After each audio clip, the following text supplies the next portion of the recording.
I bid you welcome.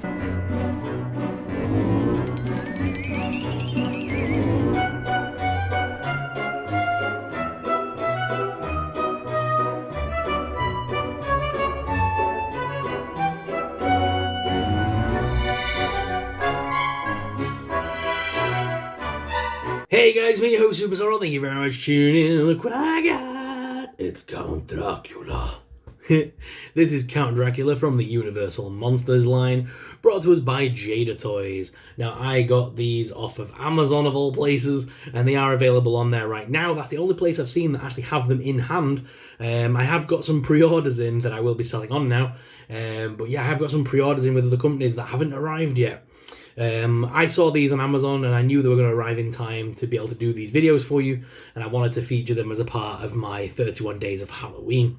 So I got them. They are $24.99 each on Amazon. They're not cheap. If you pre-order them though, they're about $21.99 each, so there's a couple of quid off if you pre-order them each, but I had to bite the bullet and grab three of my favourites, which was Dracula, Frankenstein, and Bride of Frankenstein. Creature from the Black Lagoon, I am currently waiting on him from my pre-orders. He's not one of my favourite characters, sadly, so I can hold off and wait for him with my pre-orders. But for now, guys, let's go ahead and break this bad guy out of the packaging. So first of all, this is the Jada Toys line. This is a brand new line, and they are doing the Universal Monsters. Now, I did notice the other day that they are on, I think it's wave 3 of the Bendy Figs now, which means that they've started to do the Mummy and Wolfman, and I think Phantom of the Opera got announced this week as well. So that gives me high hopes that we might see a wave 2 of these, and hopefully get Wolfman, the Mummy, and that in this form as well. These are very similar to like Marvel Legends with price and articulation. They do come in a very similar style box, as you can see. It's got Dracula written on the front there in the font with the Universal Monsters logo along the top.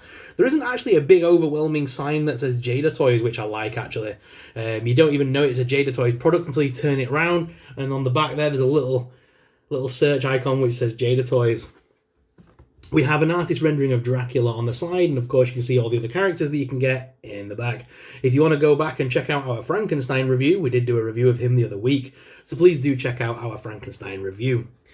Then on the other side, it just has the Universal Monsters from this wave down the side. Right, let's go ahead and break Dracula out of the packaging. You guys know that I had to get Dracula. I'm a big fan of Drac. He's one of my favourite Universal Monsters of all time. And I have to basically try and pick up one of every item of Dracula I can find. So this is another Dracula to add to my shelf. Alright, here he is. Wow.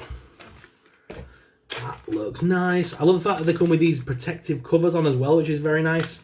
So if I just snip this off, because I've got some sellotape there, snip that. Is there one this side?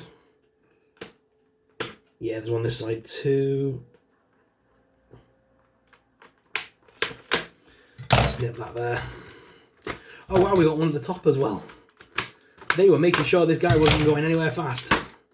Alright, let's pull that off, and that reveals the figure inside. So we do have an alternate head here for Dracula. We do have a bat, which is very cool. A candle accessory, because obviously in Bela Lugosi's Dracula, he comes down the steps, near the beginning, and he comes down to meet Jonathan Harker. He's got that candle in his hand. And I never drink wine. And then, of course, he's got two alternate hands as well that are in more of a monster grabby hole. Okay, let's pop that back together. Can we do it? No, we can't. There we go. Pop that back in the box.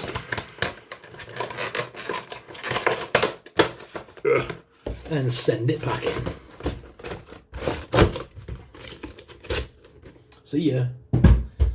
Alright, so here is our new Dracula out of the packaging. Loving the black and red cape, may I just say that first of all. This figure screams vibes at me from Monster Party. Oh, look at that. So nice. It looks so good. The legs are a little bit loose on this one. But what I love about it is that cape is elasticated around his neck, which is awesome. So we can just remove that if we want to, which is awesome. and it just fits the two little pegs on the back of his neck. So I'm going to remove that for now, and we'll just be so I can look at the articulation in a little bit more depth. Plus, as well, you don't always want the cape on. Sometimes in some scenes, Bela Lugosi didn't always wear the long cape. He sometimes took it off in favour of the jacket with the tails and stuff, which is nice. And of course, there's that scene where he's walking across the bedroom, sort of doing the...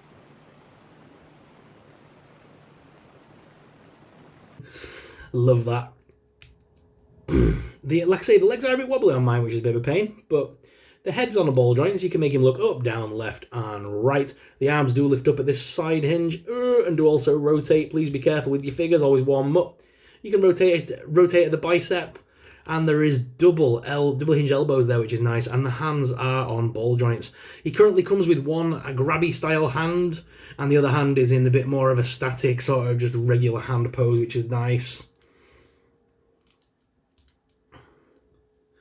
Always be careful with your figures when they're new. These do feel very fragile, which I do worry about.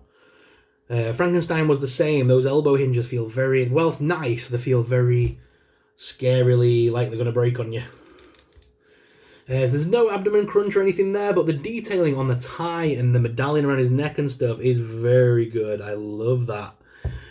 We can also move the legs outwards, which is nice, as well as forwards, backwards. There's a top thigh cut there.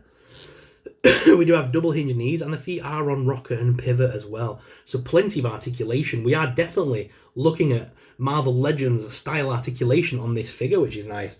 And if you guys remember the last time we got a Marvel Legends Dracula, this guy is leaps and bounds ahead of that one. Obviously, that was Toy Biz, and it was a long, long time ago.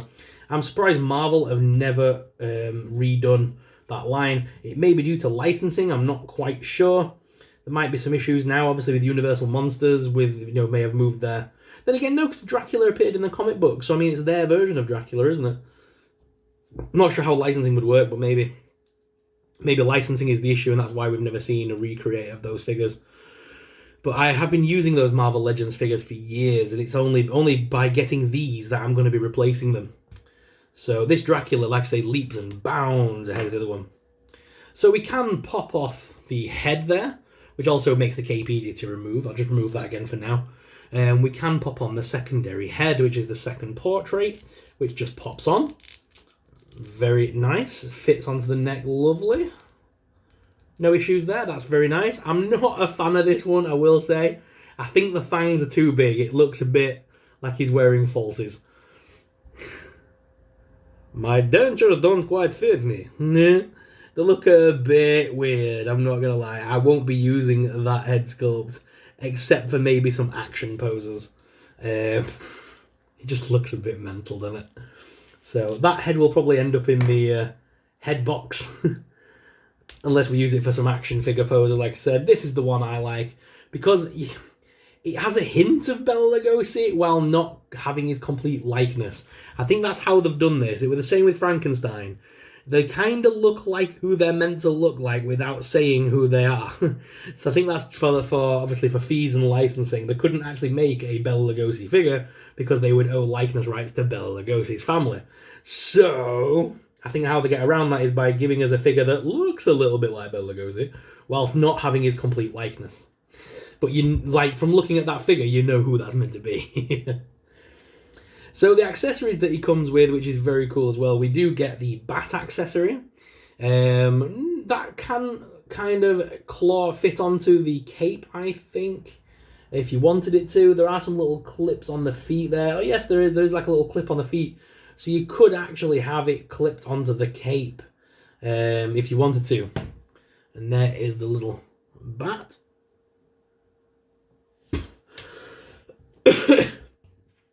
Well, my favourite of the accessories is this little candle.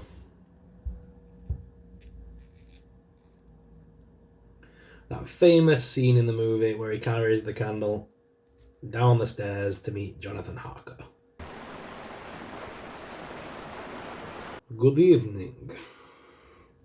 Enter freely and of your own will, and leave some of the happiness you bring.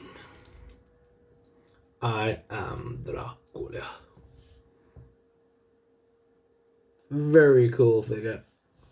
What do you guys think of that one? It's a great figure, right?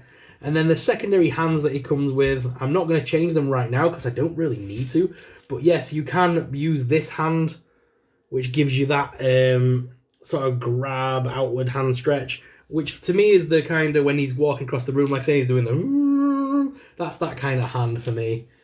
And same with that one. That the hands are identical, they're just opposite casts. So guys, without further ado, let's head on down to the desk cam to give you guys an up-close personal look at this Dracula. So let's head on down to the desk cam. So guys, here is Dracula out of the packaging. We are a little bit pushed for time at the time of recording. I do apologise. I'm normally more organised than this, and I wanted to get this review out for you on time. So I'm just going to quickly run over this on the desk cam for you. As I said, this figure is very well put together. I haven't found any paint issues with it. I'm loving how it looks. It definitely is a definitive Dracula for me. It's going to take NECA maybe making something for me to think otherwise, but right now this is definitely my new all-time favourite Dracula figure. It just looks so cool, and let me compare it to the Marvel one, for the love of God.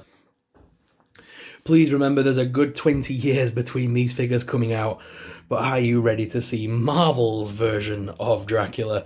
Which, by the way, looking at this now, it is so old and warped, but there is Marvel's version of Dracula, which, admittedly, the face sculpt still looks pretty good, but the body's awful. So I'm going to be looking to see if I can remove the head on this one and get that off, because the head itself isn't too bad on the Marvel Legends one. It's just old now. So if you were looking for a more definitive Dracula for maybe a Marvel collection, maybe you're thinking of, because you've got Schickler now, we've got Deadpool, obviously there's that whole comic where Schickler marries Dracula, and maybe you're looking to put, like Vampire Jubilee and stuff on display, so this would be a good go-to Dracula, I would have thought. Maybe if we can get this head sculpt off of it onto that body, we might be onto a winner, guys. But what do you guys think? By the way, this is that secondary head sculpt. Oh my God, look at the size of those teeth. But guys, what are your thoughts on this Dracula? Please let us know your thoughts in the comments down below. But for now, let's head on back to the main cam and finish off this video. Guys, what are your thoughts on this Dracula? Let us know in the comments down below. If you enjoyed this figure review today, then please make sure you hit that like and subscribe button. Subscribing really supports us, it really helps us out, and helps us to keep making awesome videos. Thank you very much for watching, guys, and until next time, happy Halloween! Bye!